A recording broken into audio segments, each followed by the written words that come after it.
வாங்க வணக்கம் மகளே. இன்னைக்கு நம்ம என்ன பார்க்க போறோம் அப்படின்னு பார்த்தீங்கன்னா, சைரன் அப்படிங்கிற படத்தோட கதை பற்றி பார்க்க போறோம். இது நம்ம கீர்த்தி சுரேஷ் மற்றும் ஜெயம் ரவி நடிப்பில் திரையரங்கில் வந்திருக்கு.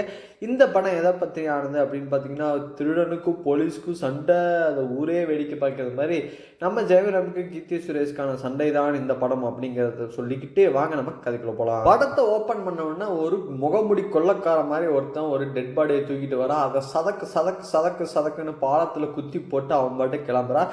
அப்படியே கட் பண்ணி ஜெயில காமிக்கிறாங்க.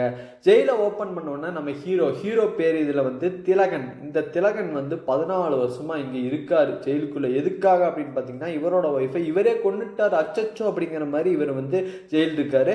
இப்போ என்ன ஆச்சு அப்படின்னு பார்த்தீங்கன்னா, இவங்க அப்பா வந்து இறக்க போகிற தருவாயில் இருக்கிறதுனால உங்களுக்கு பரவல் தரேன், நீங்கள் போய் உங்கள் அப்பா பார்த்துட்டு வாங்க அப்படின்னு சொல்லிட்டு 2 வாரம் வந்து தராங்க. இவர் ரிலீஸ் ஆகிறதுக்கு வந்து இவரும் ஒத்துக்கிறாரு. இவரும் ஜெயிலை விட்டு வெளியும் வராரு. இவர் ரொம்ப வருஷம் கழிச்சு வெளியே வரனால இவங்க அம்மா வந்து பயங்கரமாக ஆச்சா சூப்பர், இந்த நாளை வந்து நம்ம செலிப்ரேட் பண்ணி இந்த 2 வாரத்தை நம்ம ஃபுல் கறி விருந்தாதான் தான் சமைக்கணும் அப்படிங்கிற மாதிரி இவங்க அம்மா வந்து பயங்கரமாக ப்ரிப்பரேஷன் பண்ணிட்டுருக்க. அப்போ தான் நம்ம திலகனோட பொண்ணு வந்து பயங்கரமாக கோவப்படுறாங்க. எது ஒரு கொலகார வரான், அது எங்கள் அம்மாவை கொண்டாமா, அவன் இருக்கு வரான், அவனை மூஞ்சியவே பார்க்க மாட்டான் அப்படின்னு சொல்லிட்டு இவங்க மொத்த துணியை எடுத்துகிட்டு பக்கத்து வீட்டில் இருக்காங்க. நம்ம ஹீரோ வந்து வரும்போது இவங்க எல்லாருமே ஆரத்தி எடுத்து கொண்டாடி வாப்பான்னு செலிப்ரேட் பண்ண. அப்போ எல்லாத்தையும் தேடுறாரு. இவரோட பொண்ணு மட்டும் அங்கே மிஸ்ஸிங். அப்போ கேட்கும்போது தான் இல்லைப்பா அவன் மேலே கோவத்தில் பக்கத்து வீட்டுக்கு போயிட்டாங்க அப்படின்னு சொல்ல.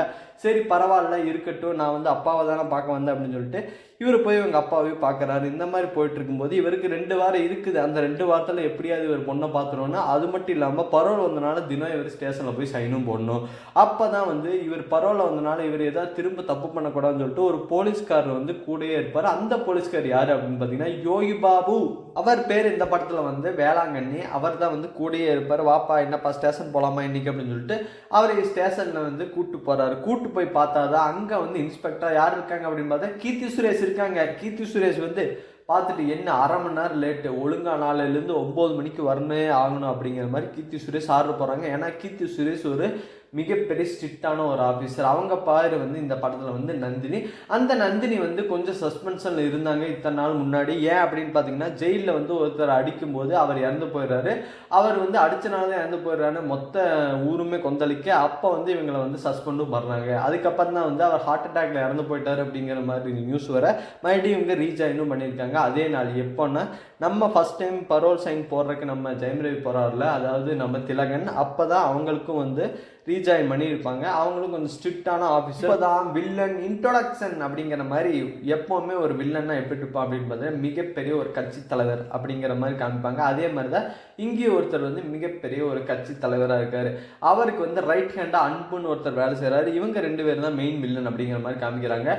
ஆனால் கட்சி தலைவர் அந்த தலைவர் என்ன பண்ணுறாரு அப்படின்னு பார்த்தீங்கன்னா, தனக்கு அடுத்தது அன்பு தான் அப்படின்னு நினச்சிட்டு இருக்கும்போது அந்த தலைவர் வந்து என் பையனை மறுபடியும் வந்து பெரிய ஆளாக்கி இருப்பா அப்படின்னு சொல்லி அன்புகிட்ட கொடுக்க, அன்புக்கு செம டென்ஷன் ஆகுது. ஏன்டா நம்ம என்ன இவன் முன்னாடியே கையை கட்டிட்டு போஸ்ட் ஒட்டிட்டு தான் இருக்குமா, ஏன் நம்மளாம் பெரிய ஆளாக போகிறதா, தலைவனை போட்டாதான் ஏன் நம்ம அந்த பொசிஷனுக்கு வர முடியும் அப்படின்னு சொல்லிட்டு அன்பு என்ன பண்ணுறாரு அப்படின்னு பார்த்தீங்கன்னா, அவனுக்கு தெரிஞ்ச ஆளுங்களை ஃபோன் பண்ணி இங்கே பாரு தலைவனை போட்டே ஆகணும், இல்லாட்டி அவன் பையன் வந்துடுவான் போல, நான் வந்து அந்த பொசிஷனுக்கு வந்து ஆனால் தலைவனை போட்டே ஆகணும், நான் டைம் சொல்கிறேன் அப்படிங்கிற மாதிரி அவர் பேக்ரவுண்டில் ஒன்று பண்ணிட்டு இருக்காரு. இந்த மாதிரி ஒரு வில்லன் 2 கேங்ஸ் அப்படி மாதிரி போயிட்டு இருக்குது. அது மட்டும் இல்லாமல் 3வது ஒரு வில்லன் இருக்காரு. அது அப்புறமா நான் ரிவீல் பண்ணுறேன். இப்போதைக்கு அந்த வில்லன் கேங்கு முடிய இப்போ நம்ம ஹீரோ வந்து எதுக்காக இங்கே வந்தார், அவர் பொண்ணை பார்க்க வந்திருக்காரு. அதனால வந்து இவர் எவ்வளவோ ட்ரை பண்ணுறாரு பொண்ணை பார்க்க, எங்கேயும் பார்க்கவும் முடிய மாட்டேங்குது. ஒரு கட்டத்தில் வந்து பொண்ணு வந்து ஸ்கூல் போகிறது, இன்னைக்கு ஸ்கூல் லீவாமா அப்படிங்கிற மாதிரி சொல்ல, இவரும் குடுகுடுன்னு ஓடி போய் அந்த ஸ்கூல் பஸ் வராது, அதனால நானும் போய் பொண்ணை பார்க்க போகிறேன்னு குடுகுடுன்னு ஓடி போய் பொண்ணை பார்க்குறாரு.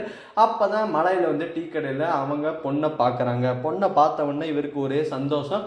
ஆனால் பொண்ணுக்கு வந்து இவர் தான் அப்பாங்கிறது இப்போ வரைக்கும் தெரியாது. அதனால இவர் வந்து ஜாலியாக பொண்ணை பார்த்துட்டு இருக்காரு. அப்போ தான் வந்து டீ கடையில் வந்து 4 பசங்க வந்து அந்த பொண்ணை கிண்டல் அடிக்க, அந்த பொண்ணு அழுதுட்டு போய் அச்சோ இந்நேரம் எங்கள் அப்பா இருந்தது இவனுங்கெல்லாம் உரிச்சிருப்பார் அப்படின்னு சொல்லிட்டு அந்த பொண்ணு அழுதுகிட்டே வீட்டுக்கு போயிடுது. இப்போ அப்பங்கார சும்மா இருப்பானா, பின்னாடி போட்டு அடி புரட்டி எடுக்கிறாரு. புரட்டி எடுத்த உடனே அந்த பசங்களை வந்து ஜெயிலையும் போட்டுறாங்க, அதாவது ஸ்டேஷனில் போடுறாங்க. இவரும் அடித்து போட்டு இவர் கிளம்பி வீட்டுக்கு வந்துடுறாரு. இவர் அடுத்த நாள் வந்து இவர் சைன் போட வந்து அந்த ஸ்டேஷனுக்கே போக, அப்போ அந்த பசங்கள்லாம் சார் இவர் தான் சார் நேற்று அடித்தார் அப்படிங்கிற மாதிரி சொல்ல, அப்போ இந்த போலீஸ்கார் என்ன பண்ணுறாரு அப்படின்னு பார்த்தீங்கன்னா, என்னையா பரவாயில்ல வந்துட்டு அடிக்க வேற ஆரம்பிக்கிறியா அப்படிங்கிற மாதிரி சொல்ல, அப்போ தான் நம்ம திலகன் வந்து இல்லை சார் என் பொண்ணை கிண்டல் பண்ணாங்க, நான் வந்து இத்தனை வருஷம் கழிச்சு வந்திருக்கிறேன், என் பொண்ணை பார்த்துருக்கிறேன், இப்போ என் கண்ணு முன்னாடியே என் பொண்ணை கிண்டல் பண்ணால் சும்மா விட முடியுமா அப்படின்னு சொல்ல, அப்போ அப்போ அந்த போலீஸ்காரன் அந்த பசங்களே நான் மிதிச்சு இனிமேல் ஒழுங்காக உருப்பட வழியை பாருங்கடா அப்படிங்கிற சொல்ல அதில் ஒரு பையன் வந்து பயங்கரமாக முறைக்கிறாரு இந்த திலகனை. இவனை எப்படியாவது எதாவது பண்ணணும் அப்படிங்கிற மாதிரி கோபத்தில் அந்த பையன் முறைக்கிறான். இப்படியே கொஞ்சம் நாட்கள் போயிட்டுருக்கு. அப்போ தான் நம்ம திலகன் வந்து சரி நம்ம ஒரு இடத்த விற்கலாம், அந்த இடத்த வச்சு செட்டில் பண்ணிடலாம் எல்லாத்துக்கும் அப்படிங்கிற மாதிரி நம்ம திலகனுக்கு தம்பிங்க 2 பேர் இருக்காங்க, அவங்களுக்கு ஒய்ஃபு இருக்காங்க. அந்த மாதிரி வந்து ஒரு கூட்டு குடும்பமாக தான் இருக்காங்க. ஆனால் அந்த குடும்பத்துக்குள்ளே ஒட்டாத ஆளாவே, ஏன்னா இவர் வந்து எப்படியும் 2 வாரத்தில் கிளம்பிடுவார். அந்த மாதிரி யோகி பாபு கூட சேர்ந்து ஃபன் பண்ணிட்டு இருக்காரு. இவர் ரிட்டர்ன் வந்த முன்னே வந்து யோகி பாபு சார் உங்களுக்கு வந்து இந்த ரொம்ப நாளாக இங்கே இருந்திருக்கீங்களா, உங்களுக்கு என்ன ஞாபகம் அப்படின்னு சொன்னோன்னா இவர் பாட்டுக்கு சார் அந்த பார் தான் சார் ஒரு பார் அப்படிங்கிற மாதிரி சொல்லி அந்த பாருக்கு வண்டி விடுங்க சார் அப்படிங்கிற மாதிரி பாரில் போய் 2 பேரும் தண்ணி அடிக்கிறா அப்படின்னு சொல்லி பிளான் பண்ணுறாங்க. யார் அப்படின்னு பார்த்தீங்கன்னா யோகி பாபு திலகனும் வந்து பிளான் பண்ணியிருப்பாங்க. சரி அப்படின்னு சொல்லி பாரில் போய் ஜாலியாக வந்து கடை மூடினதுக்கப்புறமா இவங்க 2 பேர் ஜாலியாக போய் சரக்கு வாங்கிட்டு இருப்பாங்க. அப்போ தான் அந்த பாரோட ஓனர் யார் அப்படின்னு பார்த்தீங்கன்னா ஒரு மிகப்பெரிய ஒரு அரசியல் தலைவர்னு சொன்னால அவர் தான் வந்து ஓனராக இருப்பார். அவரும் அந்த இடத்துக்கு வரும்போது நம்ம ஜெயம்ல வந்து முகத்தில் வந்து கட்சி பெட்டிப்பார். அதே டைமில் வந்து அந்த பெரிய தலைவர் வந்தவொடனே அவர் வந்து என்னப்பா என்ன மாமூலா அப்படின்னு சொல்லிட்டு அவர் பாட்டு ஜாலியாக உள்ளே போய் அவரும் சரக்கு அடிக்க ஆரம்பிக்கிறாரு. இது வந்து அவர் கூட அன்பு, நான் சொன்னல அன்பும் வந்திருப்பாரு. அவர் வந்து இதுதான் நல்ல சமயம், யாரும் பார் இல்லை, இவர் இதுதான் போட்டு தள்ள கரெக்டான சமயம் அப்படின்னு சொல்லிட்டு அன்பு என்ன பண்ணுவார்னா அவர் ஒரு அடியாளை வச்சு ஃபோன் பண்ணுவார். ஃபோன் பண்ணி எப்பா இந்த மாதிரி அவர் தனியாக இருக்க தலைவர் இன்றைக்கி தான் ஸ்பாட்டு போட்டு தள்ளிடு அப்படிங்கிற மாதிரி சொல்லிட்டு அவரும் கிளம்பிடுவார். இப்போ இவங்க சரக்கு வாங்கிட்டு இவங்களும் கொஞ்சம் தூரம் தள்ளி போய் சரக்கு அடிக்கலாம் அப்படின்னு சொல்லிட்டு நம்ம வந்து யோகி பாபு திலகனும் கிளம்பி போயிடுவாங்க. கிளம்பி போய் அங்கே போய் வந்து சரக்கு அடிச்சுட்டு இருக்கும்போது தான் நம்ம ஜெயம் ரவி இருக்கார். அதாவது திலகனுக்கு வந்து சரக்கு அடிக்க பழக்கமே இல்லை. அவர் எதுக்காக இதை ஒத்துக்கிட்டாரு அப்படின்னு பார்த்தீங்கன்னா அவர் ஒய்ஃபை அவர் கொல்லவே இல்லை. அவர் பொய்யான ஒரு ஆளாக வந்து அவர் தூக்கி உள்ளே போட்டிருப்பாங்க. அவருக்கு ஒய்ஃபை வந்து கொலை பண்ணதே வேற ஆள். அந்த ஆளை பழி வாங்கிறதுக்கு தான் இவர் வந்து இப்போ ரிட்டர்ன் வந்திருப்பார் அப்படிங்கிற ஒரு சுச்சுவேஷன் தான் வந்து அவர் மைண்டில் ஓடிட்டு இருக்கோம். இப்போ வந்து அந்த முதல் குற்றவாளி யார் அப்படின்னு பார்த்தீங்கன்னா இந்த தலைவர் தான். இந்த தலைவரை போட்டு தள்ளலாம்னு சொல்லிட்டு நம்ம ஜெயம் ரவி கிளம்புறாரு. அதே சமயத்தில் வந்து அன்போட ஆளும் அங்கே வராங்க. என்ன நடக்குது ஏது நடக்குதுன்னா காமிக்கல, நம்ம ஜெயம் ரவி கொல்ற மாதிரியும் காமிக்கல. ஆனால் வந்து அந்த அன்போட ஆளுங்க அமிச்சாங்கல்ல, அவங்க எட்டி குச்சி உள்ளே போய் சதக்குன்னு கத்தியில் குத்திட்டு அவங்க 2 பேரும் கிளம்பி வர மாதிரி தான் காமிக்கிறாங்க. அதில் வந்து 2 பேர் வந்திருப்பாங்க. ஒன்று வந்து அன்பு செட் பண்ண ஆள் வந்து ஒருத்தர் இருப்பான், அவனுக்கு கூட கையாளாக வந்து இன்னொருத்தன் இருப்பான். அவன் யார் அப்படின்னு பார்த்தீங்கன்னா ஜெயம் ரவி வந்து ஒரு பொண்ணை கிண்டல் பண்ணாங்க, அவரோட பொண்ணுன்னு அடிச்சு உதச்சாங்கல்ல, அந்த பையனும் இங்கே வந்திருப்பான். அந்த 2 பேரும் சேர்ந்து தான் வந்து நம்ம தலைவரை கொலை பண்ணியிருப்பாங்க. அந்த தலைவரை கொலை பண்ணோம்னா அடுத்த நாள் மிகப்பெரிய ஒரு நியூஸாக பப்ளிஷ் ஆகும். அதுக்கப்புறம் அன்பு வந்து பயங்கரமாக கோவப்படுவார். அச்சுச்சோ என் தலைவனை கொண்டுட்டீங்களாடா அப்படிங்கிற மாதிரி இவர் ஆக்ஷன் விடுவார். போலீஸ்காரங்கிட்டலாம் போய் மல்லி யுத்தம் போடுற மாதிரி ஏப்பா ஒழுங்காக கண்டுபிடிங்க இல்லைன்னா நாங்கள் மாதிரி வேற மாதிரி பார்த்துக்குப்போம் அப்படிங்கிற மாதிரி சண்டையெல்லாம் போடுறாரு. இப்போ தான் வந்து 3வது வில்லனை இன்ட்ரடியூஸ் பண்ணுறாங்க. அது யார் அப்படின்னு பார்த்தீங்கன்னா நம்ம சமுத்திரக்கனி தான். அவர் படத்தில் இந்த பேர் என்ன அப்படின்னு பார்த்தீங்கன்னா நாகலிங்கம். அந்த நாகலிங்கம் வந்து மிகப்பெரிய ஒரு ஐபிஎஸ் ஆஃபீஸராக இருப்பார். அவர் வந்து இங்கே பாரு நம்மளால கொண்டவரை நான் விடமாட்டேன், நீ வந்து அமைதியாக போ அனுப்பு நான் பார்த்துக்கிறேன் அப்படிங்கிற மாதிரி தேத்தி அனுப்புறாரு. அதே மாதிரி நம்ம கீர்த்தி சுரேஷ் அதாவது நம்ம நந்தினிக்கும் நம்ம நாகலிங்கத்துக்கு ஆகவே ஆகாது, ஏமா நீ எல்லாம் போலீஸ் கேஸ் கண்டுபிடிச்சி விடுந்த மாதிரி தான் நானே பார்த்துக்கிறேன் அப்படிங்கிற மாதிரி எகத்தாலமாக பேசிட்டு போயிடாரு. இவங்க நந்தினிக்கு வந்து எப்படியாவது வந்து நான் இந்த கேஸை சால்வ் பண்ணியே தீருவேன் அப்படிங்கிற மாதிரி கொள்கையோடு இருக்காங்க. இவங்களுக்கு இன்வெஸ்டிகேஷனை ஸ்டார்ட் பண்ண ஆரம்பிக்கிறாங்க. அவர் எப்படி இறந்துருப்பாரு அப்படின்னு பார்த்தீங்கன்னா மூக்கில் காதில் வந்து ரத்தம் வந்திருக்கும். அதுக்கப்புறமா யாரோ கத்தியில் குத்திருப்பாங்க. இந்த மூக்கில் காதில் ரத்தம் வந்தனால தான் அவர் மேஜராக டெத் ஆகிருப்பார் அப்படிங்கிற விஷயம் தெரியும். இது எப்படி நடந்தது அப்படிங்கிற மாதிரி இன்வெஸ்டிகேஷன் ஸ்டார்ட் பண்ண அதே டைமில் வந்து அந்த பாரில் வேலை செய்கிற ஒரு பையன் வந்து அப்போ தான் கிளம்பி போயிருப்பார். நம்ம தலைவர் வந்ததுக்கப்புறமா அவங்ககிட்ட கேட்கும்போது இல்லைங்க அவர் தலைவர் வந்தார், அப்போ வந்து ஒரு போலீஸ்காரரும் இன்னொருத்தர் வந்திருந்தார், அவங்க தான் சரக்கு வாங்கிட்டு போனாங்க, அதுக்கப்புறம் வேறு யாருமே வரல அப்படிங்கிற மாதிரி சொல்ல யாரா அந்த போலீஸ்காரன் எவன்டா இங்கே வரா அப்படிங்கிற மாதிரி இந்த போலீஸ்காரன் எங்கேயா பார்த்தா சொல்லியே ஆகணும் அப்படிங்கிற மாதிரி சொல்கிறாரு. அப்போ தான் வந்து அந்த வேலை செய்கிறவன் வந்து கையில் வாட்ச் கட்டியிருப்பான். கீர்த்தி சுரேஷரை வாட்ச், இந்த வாட்ச் எங்கடா கிடைச்சது அப்படின்னா இங்கே தான் காலையில் கிடைச்சது, நான் தான் யாருக்கு தெரியாமல் கட்டிக்கிட்டேன் அப்படின்னு சொன்னோன்னு போட்டு மண்டை மேலே அனுப்பி விட்டுறாங்க. கீர்த்தி சுரேஷ் ஏன் வாட்ச் எப்படி இங்கே வந்தது, யார் எடுத்துருப்பா அப்படிங்கிற மாதிரி யோசிச்சுட்டு இருக்காங்க. அதே டைமில் வந்து நம்ம யோகி பாபு இருக்கார்ல, அவரை வச்சுட்டே ஒரு காயினாக மூவ் பண்ணுவார் நம்ம திலகன். அதாவது திலகன் வந்து எப்படியாவது வந்து அடுத்தடுத்த ஆளை கொலை பண்ணணும்னு சொல்லிட்டு வந்து இவருக்கு ஒரு லேண்டை விற்கணும்னு இருக்கும். அந்த லேண்டை வந்து எப்படி அது விற்க வைக்கணும் அப்படின்னு சொல்லிட்டு அந்த அன்புங்கிற ஒருத்தருங்கால அவங்க கூட பேசிப்பா அப்படின்னு சொல்லி நம்ம யோகி பாபு அனுப்ப யோகி பாபு தான் வந்து போலீஸ்காரர், அதனால எல்லாத்துக்கும் தெரியும் அப்படிங்கிற மாதிரி இவரே போலீஸ்காரர் ஃபோன் பண்ணி அந்த அன்புகிட்டே அண்ணா இந்த மாதிரி என் ஃப்ரெண்டு ஒருத்தர் இருக்காரு, அவருக்கு லேண்ட் விற்கணும், எப்படியா பார்த்து முடிச்சு விடணும் அப்படிங்கிற மாதிரி கேட்க அவரும் ஒத்துக்கிறாரு. சரிப்பா வீட்டுக்கு வா அப்படிங்கிற மாதிரி. அதே டைமில் இவங்க வீட்டுக்கு போகிறாங்க. வீட்டுக்கு போனவொடனே இவர் என்ன பண்ணுறாரு அப்படின்னு பார்த்தீங்கன்னா பின்னாடி வழியாக போய் அவரை போட்டு தள்ளிடுறாரு. யார் அப்படின்னா அன்பை வந்து நம்ம திலகன் போட்டு தள்ளிட்டு முன்னாடி வந்து நின்றுட்டு எங்கேயோ பெரிய பிரச்சனையாக இருக்குது, வாங்க நம்ம போயிடலாம் இங்கே விட்டு, ஏதோ போலீஸ் ஜிப்பெல்லாம் வரப்போகிறதாட்டு இருக்குது அப்படின்னு சொல்லிட்டு இவர் வந்து யோகி பாபு ஏமாற்றிட்டு அந்த வீட்டை விட்டு கிளம்பியிருப்பார். இவர் வந்த மேட்டர் யாருக்குமே தெரியாதனால இவர் எஸ்கேப் ஆகிட்டார் ஒரு கிட்டத்தட்டத்தில். இப்போ வந்து நந்தினி இருக்காங்களா போலீஸ் ஆஃபீஸர், அவங்க வந்து கடைசியாக அந்த பாருக்கு வந்தாங்களா ஒருத்தராக விசாரிச்சுட்டு போகிற. அப்போ அன்பு வந்திருக்காரு அப்படிங்கிற மேட்டர் தெரியுது. அப்போ அன்பு கிட்ட போய் விசாரிக்கலாம் அப்படின்னு சொல்லி கிளம்பி அன்பு வீட்டுக்கு போகிறாங்க. அன்பு வீட்டுக்கு போய் பார்த்தா அவர் இறந்து கிடக்கிறாரு. மிகப்பெரிய இன்னொரு ஷாக், என்னடா இவன் இறந்து கிடக்கிறான் அப்படிங்கிற மாதிரி இவரும் ஷாக் ஆகிறாங்க.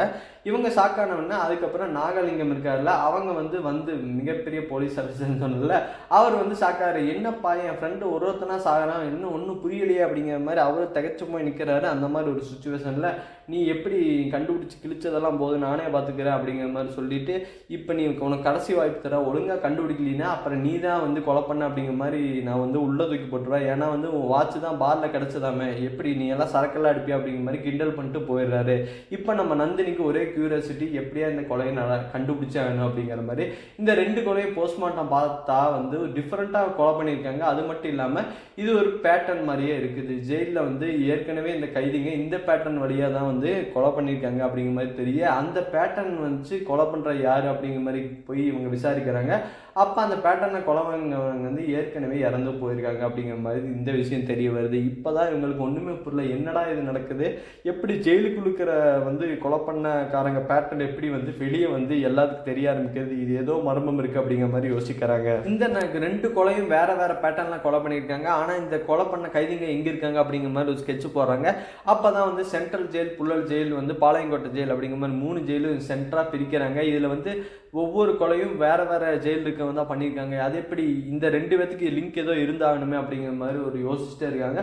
அப்போ தான் திடீர்னு ஒரு ஸ்ட்ரைக் ஆகுது. அவன் வந்து பரோலில் வந்திருக்கான்ல ஒருத்தன் திலகன், அவன் வந்ததுக்கப்புறம் தான் இந்த கொலை நடந்திருக்கு. அப்போ அவன் வந்து எந்த ஜெயில் இருக்காங்க கண்டுபிடிங்க அப்படிங்கிற மாதிரி கண்டுபிடிக்க, அதே டைம் ரேஞ்சில் வந்து இவன் வந்து 2 ஜெயிலையும் இருக்கா. அப்போ வந்து அந்த கைதிகள் கூட இவன் பேசியிருக்க வாய்ப்பு இருக்குது. அப்போ இவன் வந்து கொலை பண்ணியிருக்க கூட வாய்ப்பு இருக்குது அந்த பேட்டர்னில் அப்படிங்கிற மாதிரி இவங்க ஒரு மித்து கொண்டு வராங்க.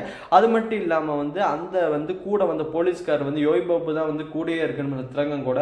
அதனால யோகி பாபுவா அப்படின்னு சொல்லிட்டு அந்த ஒயின் ஸ்டாப்பில் வேலை செய்கிற பையன்கிட்ட காமிக்க, ஆமாங்க இந்த போலீஸ் ஆஃபீஸர் தான் வந்து நைட்டு வாங்கிட்டு போனார் அப்படிங்கிற மாதிரி சொல்ல மொத்தத்தையும் கண்டுபிடிக்கிறாங்க. ஓ திலகன் தான் இதெல்லாம் பண்ணுறான் அப்படின்னு சொல்லிட்டு அவனை வந்து லேண்ட் ரெஜிஸ்டர் பண்ணுற இடத்துல போய் தரன்னு இழுத்துட்டு வர போகிறாங்க. அந்த டைமில் தான் வந்து இவர் லேண்டை விற்கலாம் அப்படின்னு சொல்லிட்டு யாருக்கோட வந்து லேண்டை விற்பார் அப்படின்னு பார்த்தீங்கன்னா, அன்பு வந்து ஒரு ஆளை செட் பண்ணியிருப்பாங்க தலைவரை போட்டதில். அந்த தலைவர் போட்டு தள்ளதுக்கப்புறம் அன்பு வந்து அவனுக்கு 50 லட்ச ரூபா பணமும் தந்திருப்பார். அந்த பணத்தை வச்சு அவன் லேண்டு வாங்க வந்திருப்பான் அவன் ஒய்ஃபோட. இவர் வந்து இவர் லேண்டை வந்து அவனுக்கே கொடுத்து இவர் காசும் வந்து கைமாற்றிட்டு இருப்பார். அந்த டைமில் தான் நம்ம கீர்த்தி சுரேஷ் வந்து, அதாவது நம்ம நந்தினி வந்து தரன்னு திலகனை இழுத்துட்டு போவாங்க. அந்த டைமில் நம்ம வந்து திலகனோட பொண்ணு பார்த்துச்சா, இன்னும் எங்கள் அப்பா திருந்தவே இல்லை, மறுபடியும் ஏதோ கொலை பண்ணியிருக்கான் போலன்னு அவங்க அப்பா மேலே மூஞ்சி காரிலேயே துப்பிட்டு போயிடுவாங்க. அதுக்கப்புறம் திலகனும் வந்து நான் ஒன்றுமே பண்ணீங்க அப்படிங்கிற மாதிரி திகைச்சு போய் நிற்க, அப்போ வந்து தரத்தன்னு எழுத்துட்டு போய் ஜட்ஜுக்கிட்டேயே முன்னாடி நிப்பாட்டி, இங்கே பாருங்கள் இவன் பரோலில் வந்திருக்கான், இப்போ 2 கொலை பண்ணியிருக்கிறான், இவனுக்கு வந்து பரோல் கேன்சல் பண்ணுங்க அப்படிங்கிற மாதிரி ஜட்ஜுக்கிட்ட போய் நிப்பாட்ட, அப்போ வந்து நம்ம ஜெயம் ரவி தான் டெக்னிக்கலாக பிளான் பண்ணுறாரு. இவர் வந்து பரோல் வந்து இவர் எப்படியும் கொலை பண்ண தான் வந்திருக்காருன்னு இவருக்கே தெரியும். இவர் மாட்டிக்கூடாது அப்படிங்கிற மாதிரி என்ன பண்ணியிருக்காரு அப்படின்னு பார்த்தீங்கன்னா, இவர் வர்றதுக்கு ஒரு வாரத்துக்கு முன்னாடியே இவர் வந்து ஜெயில் ஃப்ரெண்டுக்கு ஃபோன் பண்ணி இந்த மாதிரி இங்கே பாரு நான் வெளியே வர போகிறேன், அதுக்கு முன்னாடி வந்து நீ பழைய மாதிரி ஏதாவது ஒரு பேட்டர்னில் வந்து ஒருத்தனை கொலை பண்ணிடு அப்படிங்கிற மாதிரி சொல்லியிருப்பாங்க. அது மாதிரி தான் வந்து லைட்டு டார்ச் லைட் பேட்டர்ன் அப்படிங்கிற மாதிரி டார்ச் லைட்டில் கத்தி வச்சு ஒருத்தனை கொலை பண்ணியிருப்பாங்க. ஃபஸ்ட்டு சீன்லேயே வந்து பாலத்தில் ஒருத்தனை கொலை பண்ணிட்டு இருப்பாங்கல்ல, அது வந்து இந்த தான் செத்த பாடி தான் கொலை பண்ணியிருப்பாங்க. டார்ச் லைட் வழியாக வந்து கொலை பண்ண மாதிரி காமிச்சு அது ஒரு வந்து மிகப்பெரிய ஒரு பேசும் பொருளாக ஆக்க அந்த நியூஸ் பேப்பரை காமிச்சு, இங்கே பாருங்கள் இந்த பேட்டர்ன் வந்து நான் ஒரு வாரத்துக்கு ரிலீஸ் ஆகிறதுக்கு முன்னாடியே வந்து கொலை நடந்திருக்கு, அப்போ இந்த கொலையை நான் தான் பண்ணணும் அப்படிங்கிற மாதிரி இவர் மொத்த ஜட்ஜையும் திருப்பி விட்டு, இப்போ வந்து போதிய சாட்சி இல்லை, ஏன்னா வந்து எந்த எவிடன்ஸுமே வந்து ஃபிங்கர் பிரிண்ட் எதுவுமே வந்து இப்போ வரைக்கும் மேட்ச் ஆகாதனால இவர் வந்து எந்த சாட்சியுமே இல்லை அப்படின்னு சொல்லிட்டு இவர் கேன்சலும் பண்ணுறாங்க. அது மட்டும் இல்லாமல் நந்தியும் திட்டி அனுப்பிச்சிடுறாங்க, ஒழுங்காக கேஸ் இன்வெஸ்டிகேஷன் பண்ணாமல் ஏமா இப்படி எல்லாம் பண்ணுற அப்படின்னு சொல்லி அவங்களே காரியத்துக்கு அனுப்பிச்சி விட்டுறாங்க. இப்போ வந்து அவங்க வெரி ஃபோக்கஸ்டாக இருக்காங்க, யார் அப்போ இந்த கொலை பண்ணது அப்படிங்கிற மாதிரி ஃபோக்கஸ்டாக இருக்க. அப்போ தான் வந்து அங்கே வந்து போஸ்ட்மார்ட்டம் ரிப்போர்ட் எல்லாமே கைரேகை எல்லாமே வரும்போது அப்போ தான் வந்து ஒரு விஷயம் தெரியுது, வந்து கைரேகை திலகனோட மேட்ச் ஆகலை, யாரோட மேட்ச் ஆகுது அப்படின்னு பார்த்தீங்கன்னா ஒரு பையன் வந்து, அதாவது நம்ம திலகன் ஒரு பையனை அடிச்சு உள்ள அமிச்சார்ல, அவன் பொண்ணை கிண்டல் பண்ணிருக்கு, அந்த பையனோட கைரேகை மேட்ச் ஆகுது அப்படிங்கிற மாதிரி சொல்ல, அந்த கைரேகை மேட்ச் ஆகுது மட்டும் இல்லாமல் அந்த பையன் வந்து நிறைய திருட்டு வேலைகள்லாம் பண்ணிட்டு இருக்கான், அவன் தான் கொலை பண்ணியிருக்கான் போல அப்படிங்கிற மாதிரி மொத்தமாக கேஸ் டைவெர்ட் ஆக, அப்போ நந்தினிக்கு நம்ம திலங்க உண்மையிலே கொலை பண்ண போலன்னு சொல்லிட்டு அவனையும் வந்து விட்டுறாங்க. இப்போ வந்து அந்த பையன் வந்து ரொம்ப நாள்லேருந்தே காணும். அந்த பையன் என்னடா பண்ணா, ஒருவேளை திலங்க அந்த பையனை போட்டு தள்ளிட்டானா அப்படிங்கிற மாதிரி பல ஏங்கில் யோசிக்க ஆரம்பிக்கிறாங்க. அப்போ தான் ஒரு திடுக்கும் தகவல் என்ன அப்படின்னு பார்த்தீங்கன்னா, அந்த பையனை வந்து ஒருத்தன் வந்து பரோலில், அதாவது அந்த பையனை வந்து வெளியெடுத்திருப்பான் ஒருத்தன் ஒரு தடவை ஜெயில் இருக்கும்போது. அந்த வெளியெடுத்தவன் யார் அப்படிங்கிற மாதிரி இன்வெஸ்டிகேஷன் பண்ணால் அவனை போட்டு வெளுன்னு வெளுக்கிறாங்க. அவன் யார் அப்படின்னு பார்த்தீங்கன்னா, அவன் தான் வந்து நம்ம அன்பு அமிச்சாள், அந்த லேண்டுகளும் கூட 50 லட்ச ரூபா வச்சுருந்தால அவனை போட்டு அடி அமிச்சு உனக்கு எப்படி 50 லட்சம் வந்தது, யார் எல்லாம் கொடுத்தா அப்படிங்கிற மாதிரி எல்லாத்தையும் விசாரிக்க. அப்போ வந்து அவன் மொத்தம் உண்மையுமே சொல்லிடுறான். அந்த பையனை வந்து கொன்று நான் அதே லேண்டில் தான் புதைச்சிருக்கேன், அந்த லேண்டை தோண்டி பார்த்தோன்னா அந்த பையனை கிடைக்கிறான். அப்போ வந்து அந்த பையனை வந்து நான் தான் கொன்னேன். எதுக்காக கொன்னேன் அப்படின்னு பார்த்தீங்கன்னா வந்து, அவன் வந்து எனக்கு வந்து 50 லட்ச ரூபா நான் வந்து தலைவரை கொல்றதுக்கு வாங்கினேன் அன்புகிட்ட இருந்து. அப்போ வந்து நான் அவனை சரண்டர் ஆக சொன்னதுக்கு அவன் சரண்டர் ஆகாமல் மறுபடியும் வந்து எனக்கு 25 லட்சம் வேணும் அப்படின்னா அதனால அவனை கொலை பண்ணிட்டேன். ஆனால் வந்து நான் அவனை கொலை பண்ணேன், ஆனால் தலைவரை நான் கொலை பண்ணல. நான் போகும்போதே வந்து ஏற்கனவே மூக்கு காலெல்லாம் ரத்தம் வந்துச்சு, எதுக்கு இருக்கட்டும்னு சொல்லி தான் நான் கத்தியை குத்திட்டு அந்த பையன்கிட்ட அந்த கத்தியை தூக்கி போட்டேன். அதனால தான் அவன் கைரேகை இருக்குது, அந்த மாதிரி எல்லா விஷயத்தையுமே எக்ஸ்பிளைன் பண்ணுறான். இப்போ வந்து தலைவரை கொண்டது இவன் தான் அப்படிங்கிற மாதிரி இவனை தூக்கி உள்ளே போட, இந்த விஷயத்தையும் எல்லாமே நம்ம வந்து நந்தினி வந்து நம்ம நாகலிங்கத்துக்கிட்டு சொல்கிறாங்க. ஓகே இதுக்கு மேலே நான் பார்த்துக்கிறேன், நீ வேலையை பார் அப்படிங்கிற மாதிரி இவங்களும் வந்து அசால்ட்டாக விட்டுறாங்க. அப்போவும் நம்மளுக்கு வந்து நந்தினிக்கு வந்து க்யூரியாசிட்டியாகவே இருக்குது, எப்படி வந்து இந்த ஜெயிலில் இருக்கிற பேட்டர்ன் எப்படி வந்து கொலை பண்ணுறாங்க அப்படிங்கிற ஒரு விஷயத்தை மட்டும் நான் தெரிஞ்சுக்கணும் அப்படின்னு சொல்லிட்டு இவங்க வந்து சென்ட்ரல் ஜெயிலுக்கே போகிறாங்க. இந்த மாதிரி ஜெயிலுக்கு போய் இந்த மாதிரி அந்த கைதிக கோடை நான் பேசணும், இந்த மாதிரி பேட்டர்ன் வச்சுக்கிற கைதி கோடா அப்படின்னு சொல்லி பேச, அப்போ தான் வந்து ஒருத்தர் இருக்காது. ஆனால் வந்து அவருக்கு பேசணும்னா அவர் வந்து ஊமை, அவர் வாய் பேச தெரியாது, அதனால வந்து யாராச்சும் இருந்தால் தான் பேச முடியும் அப்படிங்கிற மாதிரி சொல்ல, அப்போ தான் உங்களுக்கு ஒரு ஷாக்கு, என்னது வாய் பேச தெரியாதா? ஏற்கனவே இந்த பேட்டர்னை கொலை பண்ணுறவன் வந்து அவனும் இப்படி தான் வந்து வாய் பேச தெரியாமல் தான் இருந்திருக்கிறான்.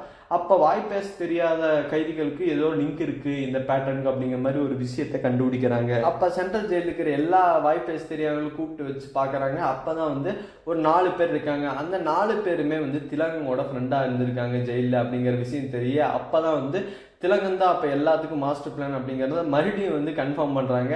அது மட்டும் இல்லாமல் அவன் வந்து திலகன் தான் இந்த கொலை பண்ணியிருக்கா அப்படின்னு சொன்னோன்னே அந்த 4 கைதிகள் இல்லை சார் அவன் தெய்வம் மாதிரி அப்படிங்கிற மாதிரி அவன் ஃப்ளாஷ்பேக்கை சொல்ல ஆரம்பிக்கிறாங்க. திலகன் வந்து ஒரு மிகப்பெரிய ஆம்புலன்ஸ் டிரைவர், அவர் வந்து ஆம்புலன்ஸால் ஒரு உயிரும் கூட சாக விட மாட்டார், அவ்வளோ பர்ஃபெக்ஷனிஸ்ட் அப்படிங்கிற மாதிரி ஒரு ஆள் தான் அவர். வந்து ஒரு ஹாஸ்பிட்டலில் வந்து ஒரு நர்ஸை மீட் பண்ணுறாங்க. அவங்களுக்கு வந்து வாய் பேசவும் தெரியாது, காதும் கேட்காது, அந்த மாதிரி ஒரு நர்ஸு. அந்த நர்ஸை பார்த்தோன்னே அவங்களுக்கு பிடிச்சிருது, அந்த நர்ஸை வந்து காதலிக்க பண்ணுறாங்க. அவங்க பேர் ஜெனிஃபர், அவங்க தான் வந்து அனுபமா சர்மா அவங்களுக்கு தெரிஞ்சிருக்கும். அவங்கள வந்து லவ் பண்ண ஆரம்பிக்கிறாங்க, அவங்க கல்யாணம் பண்ணிக்கிறாங்க. கல்யாணம் பண்ணி ஒரு குழந்தையும் வருது. அந்த குழந்தை தான் இப்போ இருக்கிற குழந்தை. இந்த ஒய்ஃபை கொண்டதுக்கோசம் இவர் ஜெயிலுக்கு போனால அது என்ன காட்சி அப்படிங்கிறத வருவோம். இப்போ வந்து இந்த ஜெனிஃபருக்கும் இவருக்கு மிகப்பெரிய லவ் ஓடிட்டு இருக்குதா, இந்த மாதிரி ஒரு ஜாலியான ஒரு விஷயம் இருக்குது. அப்போ தான் இவர் வந்து ஒய்ஃப் கிட்ட இருந்து சைன் லாங்குவேஜ் எல்லாம் கற்றுக்கிறாரு. நல்லா போயிட்டு இருக்கு லைஃப்பில். குறுக்க இந்த கௌசிக்கு வந்த மாதிரி ஒரு கால் வருது. அதாவது அந்த ஹாஸ்பிட்டல் வேலை செய்கிற ஒரு டாக்டர் என்ன வந்து ஒரு மிகப்பெரிய ஆளுங்கள்லாம் கொல்ல வராங்க, என்னை எப்படியாவது காப்பாற்று அப்படின்னு சொன்னோடனே நம்ம வந்து திலகன் வந்து பயங்கரமாக அங்கே போய் அடித்து பறக்க விட்றாரு எல்லாத்தையும். அந்த பறக்க விட்டுற ஆளுங்க யார் அப்படின்னு பார்த்தீங்கன்னா அன்பை தான் வந்து அடித்து பறக்க விடுவார். அன்பு வந்து யார் சொல்லி வந்து இந்த டாக்டரை கொல்ல வந்திருப்பான் அப்படின்னு பார்த்தீங்கன்னா, நம்ம நாகலிங்கம் இருக்கார்ல போலீஸ் ஆஃபீஸர், அவரோட தங்கச்சியை வந்து அந்த டாக்டர் லவ் பண்ணியிருப்பான். ஆனால் நாகலிங்கத்துக்கு வந்து மிகப்பெரிய ஒரு ஜாதி வெறி, நம்ம ஜாலியாக தான் கல்யாணம் பண்ணோம், அடுத்தவன் ஜாதி எவங்க இருந்தாலும் வெட்டு வேண்டா கொல்லு வேண்டா அப்படிங்கிற மாதிரி ஒரு ஜாதி வெறி பிடிச்ச ஆள் தான். அதனால வந்து இந்த மொத்த ஜாதிக்காரன் வந்து எல்லாத்தையும் கூப்பிட்டு வந்து கிளப்பி விட்டு இந்த மாதிரி அந்த டாக்டர் கொல்ல வந்திருப்பாங்க. அப்போ தான் இவர் அடித்து பறக்க விட்டு அந்த டாக்டர்லாம் காப்பாற்றிருப்பார். இப்போ இவர் நாகலிங்கத்துக்கு பிடிக்கவே பிடிக்காது. இவர் பர்சனலாக போய் மீட் பண்ணுவார் நம்ம திலகனை. இந்த மாதிரி எப்பா நானும் அவனும் சண்டை போகிறோம், நீ எது குறுக்குவார் அப்படிங்கிற மாதிரி, எப்பா இந்த காலத்தில் ஜாதி பார்க்குறீங்களா, ஜாதியெல்லாம் ஒரு ஒழிக்க வேண்டிய ஒரு விஷயம் அப்படிங்கிற மாதிரி கேவலமாக பேசிட்டு வந்துடுறாரு.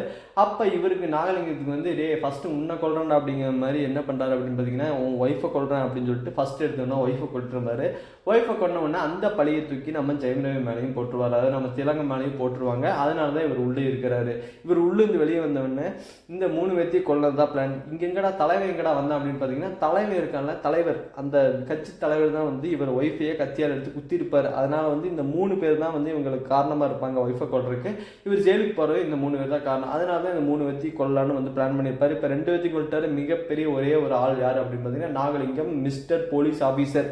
ஹையர் போலீஸ் ஆஃபீஸர் அவரை மட்டும் கொண்டா இந்த படம் ஓவர். அதே வந்து இந்த மொத்த கான்செப்டையும் நம்ம நந்தினி வந்து ஹீரோயின் தெரிஞ்சுக்கிட்ட அவங்க வந்து நாகலிங்கத்துக்கிட்ட போய் சொல்கிறாங்க, இந்த மாதிரி சொல்ல அவன் இந்த மாதிரி நீ ஒன்றும் பண்ண வேணா நான் பார்த்துக்கிறேன் அப்படிங்கிற மாதிரி நந்தினியை அமுச்சு விட்டுறாங்க. நந்தினி போய் திலங்கிட்ட மீட் பண்ணுறாங்க. இங்கே பாரு, உனக்கு வந்து நாளையோட பரவல் முடியுது, நீ இன்னைக்கு நைட்டு எப்படி நான் கொல்றேன்னு பார்த்துக்கிறேன் நாகலிங்கத்தை, இன்னைக்கு திருவிழா நடக்கிற இடத்துல தான் நானும் இருப்பேன், அவர் இருப்பார், முடிஞ்சால் என்னை தாண்டி கொல்றா பார்க்கலாம் அப்படிங்கிற மாதிரி சவால் விட்டு வராங்க. அவனை வீட்டை சுற்றி திலங்க வீட்டை சுற்றி போலீஸும் நிப்பாட்டி வச்சுட்டு வர்றாங்க. இவங்க வந்தவொடனே வந்து இவங்க கேமரா வழியாக வந்து அந்த திருவிழாக்குள்ளே அவன் என்ட்ரி ஆகிறான் அப்படிங்கிறத இன்வெஸ்டிகேஷனும் பண்ணிட்டு இருக்காங்க. அதே டைமில் வந்து இவர் வந்து உள்ளே என்ட்ரி ஆகிறாரு. இவர் வந்து அப்படியே வீட்டிலேருந்து எஸ்கேப் ஆகி அப்படியே உள்ளே என்ட்ரி ஆகிறாரு. என்ட்ரி ஆக இவர் வந்து வாக்கி டாக்கி வழியாக வந்து டிஸ்ட்ராக்ஷன், எல்லா போலீஸ் அங்கே போங்க இங்கே போங்க டிஸ்ட்ராக்ஷன் பண்ணிவிட்டு இவர் ஸ்ட்ரெயிட்டாக வந்து நம்ம போலீஸ்கார் இருக்கார்ல, போலீஸ்கார் அவரை தூக்குறாரு. தூக்கி அடி பறக்க விட்றாரு. திருவிழாக்குள்ளேயே பறக்க விட்டு மொத்தமாக பயங்கரமாக அடித்து போட்டுறாரு. அடித்து போட்ட உடனே வந்து இந்த போலீஸ்காரங்க ஒரு வழியாக வந்து நம்ம போலீஸ் ஆஃபீஸர் நம்ம நாகலிங்கம் இருக்கிற இடத்த கண்டுபிடிச்சு, ஆஹா ரத்தம் இவ்வளோ போகுது, எல்லா ஹாஸ்பிட்டல் ஏற்றுங்க, ஆம்புலன்ஸ் கூப்பிடுங்க அப்படின்னு சொல்லிட்டு ஆம்புலன்ஸ்குள்ளே ஏற்றினாங்க. அப்போ தான் ஏற்றும் போது தான் நான் வந்து ஆம்புலன்ஸ் டிரைவராக யார் வரா அப்படின்னு பார்த்தீங்கன்னா திலகனே வரான். ஆனால் இந்த போலீஸ்காரங்க அர்ஜென்ட்டில் வந்து யாரோ ஆம்புலன்ஸில் ஏற்றி விட்டுறாங்க. ஆனால் இவங்க கால் பண்ண ஆம்புலன்ஸ் பின்னாடி வருது. அப்போ இந்த முன்னாடி வந்து ஆம்புலன்ஸ் யாரா அப்படின்னு பார்த்தா அது நம்ம திலகனோட ஆம்புலன்ஸ். ஆப்வியஸாக உங்களுக்கே தெரிஞ்சுக்கு நம்ம ஹீரோ தான். ஹீரோ கூப்பிட்டு போய் நீ தானப்பா வந்து யாரோ அவன் ஜாதி எல்லாம் காப்பாற்றுவாங்கண்ணே, எதை காப்பாற்ற சொல்லு அப்படின்னு சொல்லிட்டு அவன் வந்து சாகிற வடிக்கு கண் கூட குளிர்ந்த பார்த்துட்டு இவர் வந்து எஸ்கேப் ஆகி அதுக்குள்ளே வீட்டுக்கு ஓடிடுவார். நம்ம நந்தினி அதே டைமில் வந்து வீட்டில் வந்து பார்த்தா நம்ம வீட்டில் வந்து நம்ம திலங்கன் வந்து பூஜை பண்ணிட்டு இருப்பாரு. அப்போ இவன் வந்து கொலை பண்ணல அப்படிங்கிற மாதிரி வந்து ப்ரூவ் பண்ணிட்டார் இவரே. அதனால வந்து நம்ம நந்தினிக்கு வந்து இவன் தான் கொலை பண்ணா தெரிஞ்சும் கூட அவனை கைது பண்ண முடியல. இவங்க வந்து மொத்தமாக வந்து பரோட்டாய் முடிஞ்சு கூப்பிட்டு போகும்போது இவங்க சொல்லிட்டு இருப்பாங்க, நீ என்னதான் வந்து பெரிய நல்லவன் வல்லவன் இருந்தால் கூட உன் பொண்ணுக்கு வந்து நீ வந்து என்ன வில்லனாக தான் இருக்க அப்படிங்கிற மாதிரி சொல்ல, இருந்தாலும் பரவாயில்ல, நான் என் பொண்ணுக்கு வில்லனாகவே இருக்கேன், நான் என் வந்து ஒய்ஃபை கொண்டதுக்கு தான் பழி வாங்க வந்தேன், நான் பழி வாங்கிட்டேன் அப்படிங்கிற மாதிரி சந்தோஷமாக போகிறாரு. ஆனால் கீர்த்தி சுரேஷ்க்கு வந்து இப்போ தான் தோணுதுச்சா இவன் கொஞ்சம் நல்லா தான் போல, இவனை சேர்த்து வச்சிடலாம் அப்படின்னு சொல்லிட்டு இவங்க பொண்ணுக்கிட்ட எல்லா உண்மையும் சொல்லி இந்த மாதிரி உங்கள் அம்மா கொன்னது இவரில் அது வேற 3 பேர் அப்படிங்கிற மாதிரி இவரை வந்து பொய் சாட்சி போட்டு உள்ள தள்ளிட்டாங்க. உங்கள் அப்பா ரொம்ப நல்லவர் அப்படிங்கிற மாதிரி கீர்த்தி சுரேஷ் அவன் பொண்ணுகிட்ட சொல்லி பொண்ணை சேர்த்து வைக்கிறாங்க. மொத்தத்தில் அப்பா பொண்ணு சேர்ந்துறாங்க. படம் நிறைவேறந்தது. இந்த வந்து சைரன் படம் எப்படி இருந்துச்சு அப்படிங்கிறத கமெண்ட்ஸுக்கு கமெண்ட் பண்ணுங்கள். இந்த படம் பிடிச்சிருந்தா லைக் பண்ணுங்கள், ஷேர் பண்ணுங்கள், சப்ஸ்கிரைப் பண்ணுங்கள். பாய்.